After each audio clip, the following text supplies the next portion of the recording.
Sir నమస్కారం sir. నమస్తే అండి. సార్ తమిళనాడులో హిందీ సినిమాల బ్యాన్ అంటూ ఒక ప్రచారం జరుగుతుంది సార్. అంటే ప్రభుత్వమే సినిమాల్ని బ్యాన్ చేసేయాలి, సాంగ్స్‌ని బ్యాన్ చేసేయాలని చెప్పేసి ఒక బిల్లు కూడా అసెంబ్లీలో ప్రవేశపెట్టేందుకు ప్రయత్నాలు చేస్తున్నట్టుగా వార్తలొస్తున్నాయి సార్. మరి నిజంగా ఇప్పుడు బ్యాన్ చేయబోతుందా? ఎందుకు హిందీ సినిమాల బ్యాన్ పైన మరి ప్రభుత్వం ఫోకస్ చేసింది? మరి దీన్ని మీరు ఏ విధంగా చూస్తారు సార్? అంటే త్రిభాషా సిద్ధాంతం అని ఒకటి పట్టుకొచ్చారు ఆ మధ్య కేంద్ర ప్రభుత్వం నుంచి. ప్రతి చోట కూడా అంటే ప్రాంతీయ భాష ఉండాలి, ఓకే. దాంతోపాటు ఇంగ్లీషు, హిందీ 2 నేర్పాలి అనేది త్రిభాషా సిద్ధాంతం యొక్క మౌలిక ఆలోచన. అయితే ఈ త్రిభాషా సిద్ధాంతాన్ని వ్యతిరేకించినటువంటి రాష్ట్రాల్లో ప్రధానంగా డిఎంకే ముందుంది, తమిళనాడు ముందుంది. వాళ్ళు దాని మీద సీరియస్గానే రియాక్ట్ అయ్యారు. రియాక్ట్ అయ్యి ఇది కరెక్ట్ కాదు, ఇది హిందీని రుద్దే ప్రయత్నమే అని అన్నారు. హిందీని రుద్దటం అనేది రెండోది. హిందీ జాతీయ భాషగా చాలామంది మాట్లాడుతూ ఉంటారు, మాట్లాడుతున్నారు కూడా. అది జాతీయ భాషగా ఎప్పుడూ గుర్తింపు లేదు, దానికి ఉందని చెప్తూ ఉంటారు అంతవరకే. నేషనల్ లాంగ్వేజ్ అనే పేరుతో హిందీ లేదు, ఇది వాస్తవం. రెండోది, ఇప్పుడు తమిళనాడులో హిందీ సినిమాల బ్యాను అని చెప్పి నడుస్తున్న వార్తల్లో వాస్తవం లేదు. అక్కడ ఎటువంటి బిల్లు, అసెంబ్లీలో బిల్లు ప్రవేశపెట్టారు అని కూడా మాట్లాడుతున్నారు, కానీ అటువంటి బిల్లులేవి నా దృష్టికి రాలేదు అని అసెంబ్లీ సెక్రటరీ గారు చెప్పాడు. ఇంకొక 7 నెలల్లో ఎన్నికలు ఉన్నాయి అక్కడ.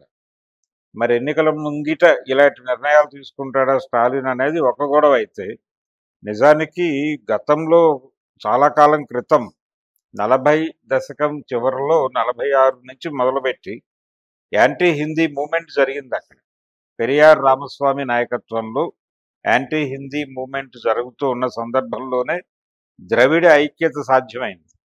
అంటే ఒక నినాదం ఇచ్చారు వాళ్ళు, మన దక్షిణాపథం, వాళ్ళందరం యునైట్ అవ్వాల్సిన అవసరం ఉంది హిందీకి వ్యతిరేకంగా అని ఒక ఆందోళన జరిగింది ఆ టైంలో. ఆ ఆందోళన జరుగుతున్న టైంలో ఎన్టీ రామారావు గారు అక్కడ ఉన్నాడు, ఆయనకు కూడా కనెక్ట్ అయింది అది. అందుకని ఆ రోజుల్లో చాలా మంది ఆ ఉద్యమం తాలూకా ఇన్ఫ్లుయెన్స్ గురయ్యారు.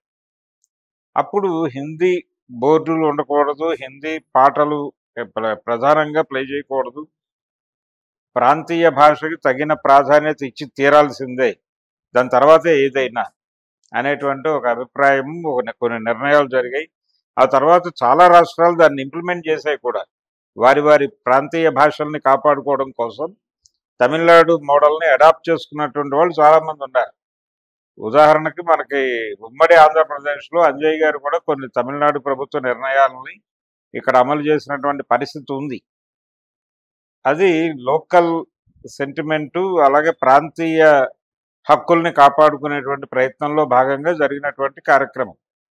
అయితే హిందీని ఎందుకు వ్యతిరేకిస్తున్నారు వాళ్ళు అంటే, హిందీ అనేది అంటే సంస్కృతము ఇవన్నీ కూడా ఒక ఒక వర్గం తాలూకా భాష, ఒక కులం తాలూకా భాష అనేది ఒక అభిప్రాయం ఉంది.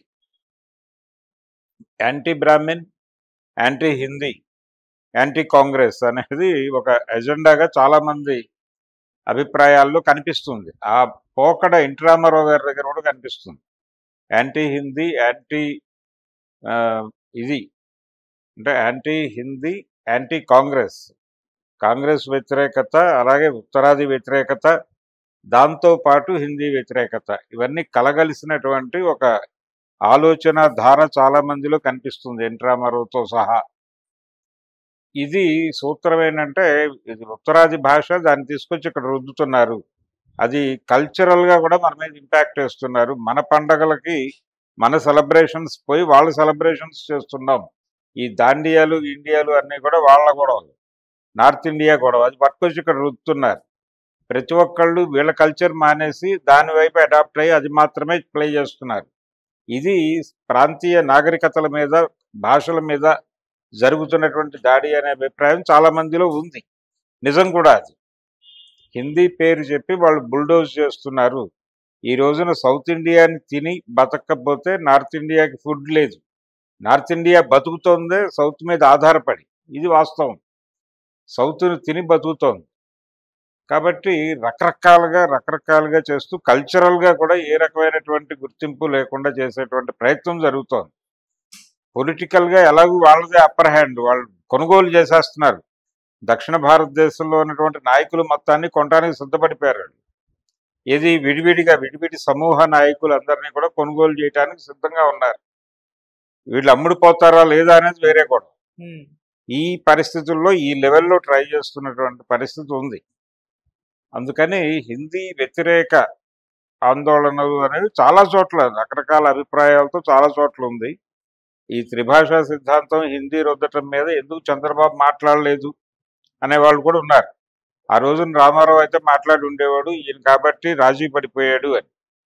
ఇప్పుడు ఇది పొలిటికల్గా కూడా పొలిటికల్ టర్నే అటు నడుస్తోంది. హిందీ రద్దు అనేది ప్రస్తుతానికైతే మెడ్రాస్లో హిందీ రద్దు అనేది జరగలేదు. అది అయిపోయిందని మాట్లాడేస్తున్నారు కానీ చాలా మంది, అది జరగలేదు. జరిగే అవకాశం ఉంటుందా లేదా అనేది కూడా చూడాలి. కానీ అసెంబ్లీలో బిల్లు ప్రవేశపెట్టేశారు, నేనే ప్రత్యక్ష సాక్షిని అన్న లెవెల్లో వీడియోలు అయితే సర్క్యులేషన్లో ఉన్నాయి. కానీ అది కరెక్ట్ కాదనేమో అక్కడ ప్రభుత్వం నుంచే ఒక ప్రకటన వచ్చి ఉంది. వీళ్ళందరూ వాంటెడ్గా దాన్ని అది బ్యాన్ అవ్వాలని కోరుకుంటున్నటువంటి వాళ్ళందరూ ఒక దగ్గర చేరి వాళ్ళలో వాళ్ళు మాట్లాడుకునే క్రమంలో దాన్నే నిజమని నమ్మి ఇంకెవరో మాట్లాడి ఉంటారని నేను అనుకుంటున్నాను. ఇది కండిషన్. అందుకని ఈ కండిషన్లో తమిళనాడులో బిల్లు పెడుతున్నారు అన్నా కానీ చాలా మంది కొంచెం ఆశ్చర్యపోయారు. 7 నెలల్లో ఎన్నికలు పెట్టుకుని ఇలాంటి పని ఎందుకు చేస్తున్నాడు అని. కొంచెం ఆగి చేస్తే బాగుండేది, లేదు చాలా కాలం క్రితమే చేసేసి ఉంటే బాగుండేది. ఎన్నికల ముంగిటి ఇలాంటివి పనులు చేయటం వలన అవతల వాళ్ళు సెంటిమెంట్ రాజేసే ఛాన్స్ ఉంటుంది. ఆ ఛాన్స్ ఎందుకు ఇవ్వాలి, అనవసరంగా ఇస్తున్నారు అనే అభిప్రాయం చాలా మందిలో ఉంది. కాబట్టి ఇది తమిళనాడు హిందీ అనేటువంటిది మొదటి నుంచి అందరికీ తెలిసిన విషయమే. తమిళనాడు వాళ్ళు చాలా స్ట్రిక్ట్గా ఉంటారు. వాళ్ళ బోర్డులు తమిళ్లోనే ఉంటాయి చాలా స్పష్టంగా. ఎక్కడైనా ఇంగ్లీష్ వాడతారేమో తప్ప హిందీ తక్కువే. హిందీ వినియోగం తక్కువ, వాడటం కూడా తక్కువ. దాన్ని ఇప్పుడు 3 భాషల్లో అది కీలక భాషగా పెట్టడం అనేదాన్ని వాళ్ళు బలంగా వ్యతిరేకిస్తున్నారు. మేబీ మార్పు జరగచ్చు అసెంబ్లీ కేంద్రంగా, అలాంటి విషయాల్లో కొన్ని మార్పులు సవరణలు రావచ్చు. కానీ స్టాలిన్ గవర్నమెంట్ని బదనాం చేయటం కోసం, వాళ్ళ మీదకి జనాలను ఉసిగొల్పడం కోసం ఈ ప్రచారం వాంటెడ్గానే బీజేపీ సర్కిల్స్ మార్కెట్లో పెట్టి ఉంటాయనేది డౌట్ నాకు. అందుకని ఒక కనిపించని యుద్ధం చేస్తున్నారు వాళ్ళు. బయటకు కనిపించకుండా వెనక నుంచి కత్తులు దింపే ప్రోగ్రామ్ ఒకటి జరుగుతుంది భారతీయ జనతా పార్టీ నుంచి. ఆ ప్రయత్నంలో భాగంగానే ఇలాంటి ప్రకటనలన్నీ చూస్తున్నాం మనం. సో సన్నివేశం చాలా దారుణంగా ఉంది. ఎవరికి ఎటువైపు ఎలా టర్న్ అవుతారో తెలియని పరిస్థితి. చూస్తూ ఊరుకోవడం తప్ప మార్గం కనిపించినటువంటి పరిస్థితి. Okay, thank you so much.